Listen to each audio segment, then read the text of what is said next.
Welcome to Introduction to Procedural Asset Creation, Lesson 6. So in this video, we are going to now get our completed procedural asset over into Unity so we can start to take a look at how all this stuff is coming together and really start to see the power that we have in our hands in terms of creating non-destructive assets for level design or for final levels in general. Okay, so now that we've completed this procedural asset and we've saved the OTL off, all I need to do is switch over to Unity here.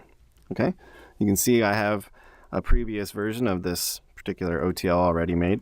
Okay, what I need to do is just come into my OTLs folder. If you've got the Houdini engine already installed, I'm going to go into my scanned folder here for the OTLs, and what I want to do is I actually want to import that OTL file. So I'm going to go to my desktop and I want to find that particular file. So I'm going to open up a new file browser here. I'm going to go to my desktop, and you'll notice that I have my GTwoSimpleRamp.otl file. And all I have to do is drag that from that file browser into Unity. And once I do that, I now have an OTL that has now been imported into the Unity editor. Now to actually put this into my scene, all I need to do is drag it into my hierarchy view.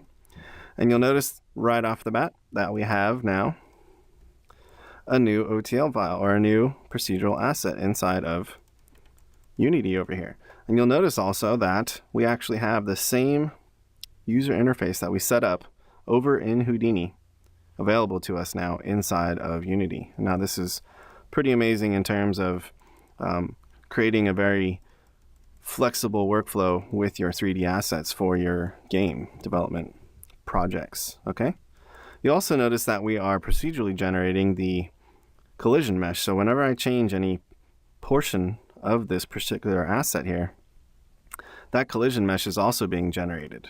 Okay, sometimes you'll notice that you'll get a little bit of offset, and all you need to do is hit re-click on that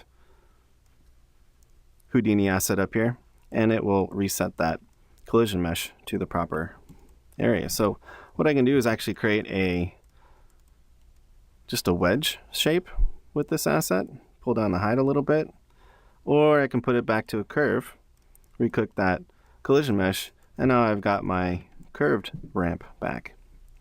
So hopefully you can start to see how powerful this can really start to, or how much power this actually gives you when it comes to tight deadlines or large projects, or any project really for that matter, where you want to be able to find the fun of your game and not have to edit your 3D assets in Maya and constantly have to go back and forth and editing FBX files and stuff like this.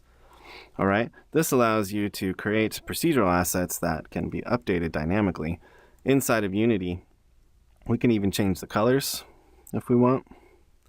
We can change anything that we set up inside of Houdini using that type properties window. We can edit here inside of Unity as well. We can also apply materials. So you notice that this previous example here, this already has substance materials attached to it.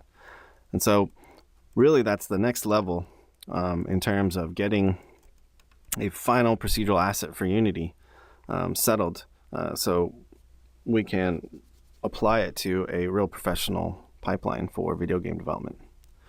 All right, so that's what we're going to cover in the next couple of videos. Thanks so much.